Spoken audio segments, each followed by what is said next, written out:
Você está usando a bombinha todos os dias e continua tendo falta de ar, chiado, tosse. O que pode estar acontecendo? Primeiro, será que é mesmo asma isso que você tem? O que é asma? A asma é uma reação exagerada dos pulmões ao entrar em contato com algum gatilho. Então, por exemplo, se o paciente que tem asma entra em um ambiente com muita poeira, os brônquios reagem a esse ambiente com muita poeira, fazendo um processo inflamatório. Esse processo inflamatório reduz o espaço para o ar fluir dentro do brônquio, causando então sintomas de falta de ar, chiado, tosse. Esses sintomas da asma geralmente ocorrem mais à noite e pela manhã. E normalmente acontece em pessoas que têm histórico familiar de outros parentes com asma ou com alergia. Então, será que é isso mesmo que você tem? O ideal é passar por uma consulta médica para o médico avaliar se a sua história, se os seus sintomas são compatíveis com asma. E mesmo assim, se seus sintomas forem compatíveis, ele precisa excluir alguns diagnósticos diferenciais. O que é isso? São outras doenças que têm sintomas semelhantes à asma, como, por exemplo, a discinesia de corda vocal, que é uma doença que a corda vocal ela tem uma dificuldade na inspiração, relacionada à inspiração, e causa sintomas muito parecidos com asma. Um outro diagnóstico diferencial muito comum em crianças, a aspiração de corpo estranho, criança ou às vezes até adulto mesmo, que se engasga com alguma coisa e aspira esse objeto para dentro dos brônquios. Esse objeto dentro dos brônquios pode obstruir, dificultar a passagem do ar e causar sintomas muito parecidos com asma. Então, para fazer o diagnóstico de asma, o médico precisa avaliar se a sua história, se os seus sintomas são sugestivos de asma e excluir alguns diagnósticos diferenciais. E se mesmo assim ele ainda tiver dúvida do seu diagnóstico, ele pode solicitar e realizar uma espirometria. O que é isso? O que é espirometria? É um exame em que você sopra num tubinho conectado a um aparelho chamado espirômetro e conectado ao computador. E esse seu sopro desenha uma curva e de acordo com essa curva é calculado os volumes de fluxos aéreos e comparado com o que é considerado volume aéreo, fluxo aéreo, de acordo com a altura, idade e peso, comparado a sua curva com seus fluxos com esse ideal de acordo com a altura, idade e peso. E de acordo com o resultado do exame, pode ser sugestivo de asma. Então, se você tiver história clínica, for excluído os diagnósticos diferenciais e uma espirometria sugestiva de asma, pode-se fechar então com maior segurança. Mas normalmente o diagnóstico de asma é feito pelos sintomas, por aquilo que você apresenta e sente. Se você tem sintoma de tosse, falta de ar, chiado, principalmente quando se expõe a gatilho e tem histórico familiar de asma ou de alergia, essa é a história bem sugestiva de asma, mas como eu disse, precisa excluir alguns diagnósticos diferenciais. Então é importante a consulta médica para fechar esse diagnóstico com segurança e poder fazer o tratamento correto. Mas eu tenho realmente asma, já fui a vários médicos que me afirmaram que eu tenho asma. Estou usando a bombinha e mesmo assim continuo tendo crise. O que pode estar acontecendo? Um outro motivo para isso é saber que tipo de bombinha você está usando. Existem dois tipos de tratamento.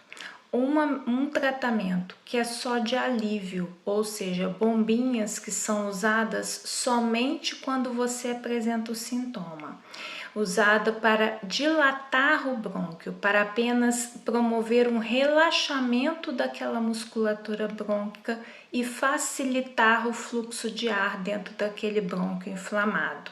Promove um alívio da sua falta de ar, do seu chiado, mas não trata a doença, porque o processo inflamatório, que é a causa real da asma, que é aquela reação exagerada quando se expõe a gatilho, continua ali dentro do brônquio.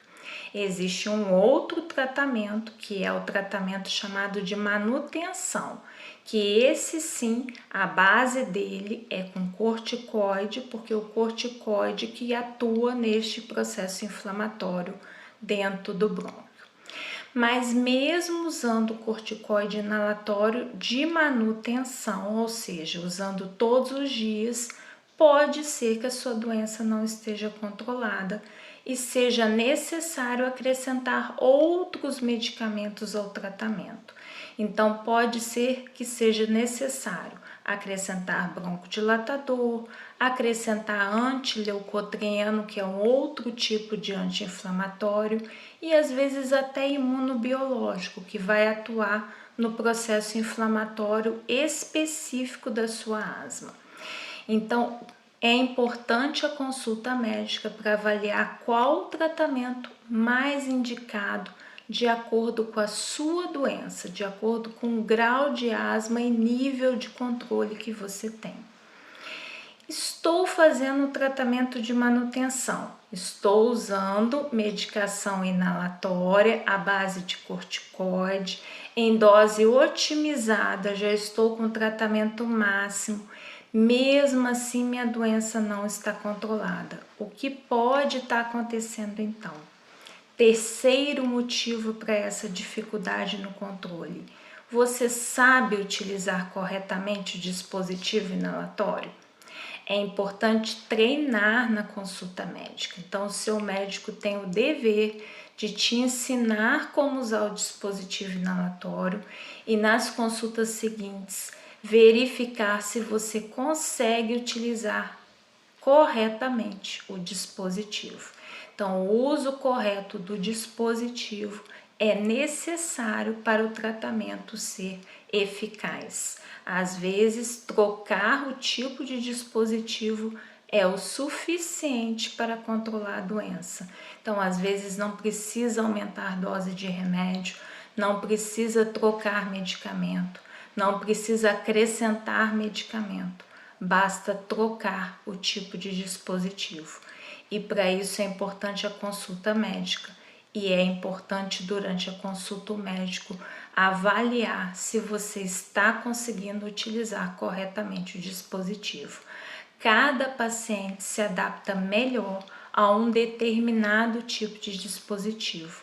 É importante verificar isso durante a consulta. Quarto motivo para a dificuldade de controle da doença. Então, você realmente tem asma, você está com tratamento otimizado, você sabe utilizar o dispositivo inalatório. Mas e como está o teu ambiente?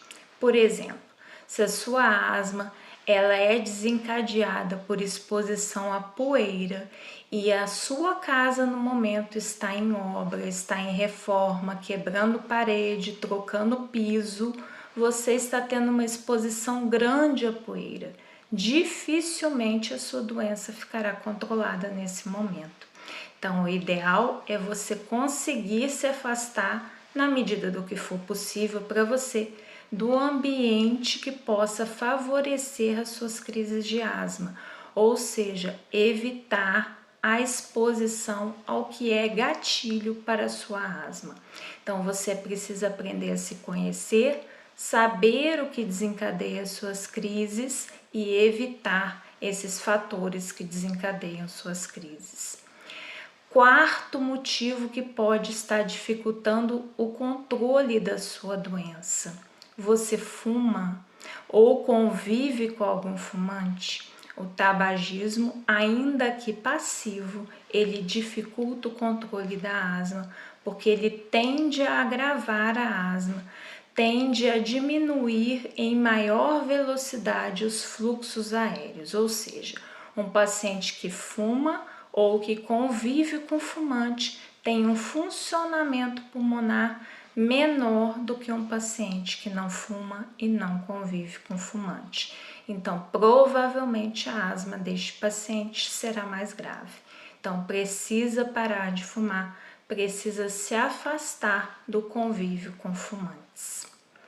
Um outro motivo que pode dificultar o controle da sua doença, mesmo que você use bombinha todos os dias. O uso de certos medicamentos, como a aspirina e o ácido acetil salicílico, e também beta-bloqueadores. O que é beta-bloqueador? É um remédio que age no receptor beta. Esse receptor beta, ele existe no pulmão também, existe no coração para controlar a pressão arterial, mas ele existe no pulmão também. E no pulmão ele pode causar uma broncoconstrição, ou seja, fechar os seus brônquios que já estão um pouco fechados pelo processo inflamatório da asma. Então, o uso de medicamentos como atenolol, propanolol pode dificultar o controle da asma. É importante conversar com o médico. Não estou pedindo para suspender o uso de um remédio se ele foi prescrito para controle da sua pressão arterial, para controle do glaucoma, tá? Colírios também, existem colírios à base de beta-bloqueador, não é para suspender, é para conversar com seu médico e informar que você tem asma, para ele verificar se é mesmo necessário, se esse é o único remédio que você pode utilizar para controle do glaucoma ou da pressão arterial. Um outro motivo que pode dificultar o controle da tua asma é se você tem alguma outra doença além da asma. Por exemplo, obesidade. Obesidade, ela geralmente causa uma dificuldade de controle da asma, porque tende a ser uma asma mais grave, com menor resposta aos medicamentos habituais da asma. Então, precisa tratar em conjunto a obesidade e a asma, com perda de peso. E perda de peso não só com restrição alimentar, mas com reeducação alimentar e com atividade física. E tratar a asma em conjunto. Refluxo gastroesofágico também pode dificultar o controle da asma. As rinossinusites crônicas, os pólipos nasais, todas as doenças pulmonares podem dificultar o controle da asma. É importante, então, você informar ao seu médico todas as doenças e todos os sintomas, além dos sintomas respiratórios que você apresenta, para ele conseguir fazer uma avaliação completa de você. Um outro motivo que também pode dificultar o controle da asma, além de todos esses que eu já citei aqui, é a alimentação. Como está a sua alimentação? Você se alimenta muito à base de produtos industrializados com aditivos do tipo sulfitos, corantes, em especial corante amarelo, alimentos com alto teor de sal ou de açúcar refinado. Isso tende a causar reações alérgicas e tende a agravar a asma. Além disso, o sal em excesso e o açúcar refinado são alimentos inflamatórios, assim como os industrializados também, e podem aumentar o processo inflamatório, tá? Um outro motivo e muito importante é como anda o seu estado mental. Você anda tendo muitos sintomas de depressão, ansiedade? Isso também é gatilho para asma, isso também tende a agravar a asma e dificultar o controle da asma. Então, aprenda a se conhecer, a observar todos esses fatores e principalmente a entender o seguinte: Não basta só usar medicação para asma. É importante você fazer o seu papel de paciente. Um abraço.